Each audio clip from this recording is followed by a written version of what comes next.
Good evening sir. Good evening అండి. Endoscopy గురించి కొంచెం చెప్తారా సార్? సో, ఎండోస్కోపీ అన్నది ఎవరు కామన్‌గా చేయించుకోవాలి?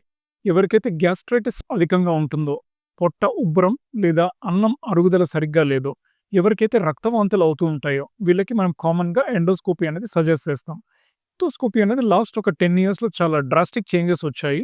ఏవైతే ఇంతకంటే ముందు బిగ్ కెమెరాస్ ఉన్నాయో, ఇప్పుడు అల్ట్రా థిన్ కెమెరా ద్వారా మనకి ఎటువంటి నొప్పి లేకుండా చిన్న సెడేషన్‌తో ఒక చిన్న మత్తిచ్చి కెమెరా అనేది ప్లేస్ చేయడం జరుగుతుంది. సో, పొట్ట లోపల ఏమన్నా అల్సర్ ఉన్నా, వాపున్నా, ఏదైనా చిన్న పాలిప్ లేదా పొట్టలో గాయం ఉన్నా కూడా దానికి మనం ఎండోస్కోపీ ద్వారానే ట్రీట్మెంట్ అనేది చేస్తూ ఉన్నాం.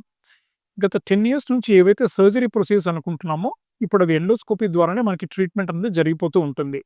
లైక్ బ్లీడింగ్ కంట్రోల్, ఏదైనా రక్తవాంతులు జరగడం, లేదా ఒక చిన్న గడ్డలు పాలిప్స్‌ని తొలగించడం ఏదైతే ఉందో. సెకండ్ ఏంటి అంటే సిస్టోగ్యాస్ట్రోస్టమీ ఆర్ గ్యాస్ట్రోజెజునోస్టమీ లాంటి అడ్వాన్స్డ్ ప్రొసీజర్స్ కూడా మనం ఎండోస్కోపీ ద్వారానే చేయడానికి వీలు పడుతున్నాయి. Thank you.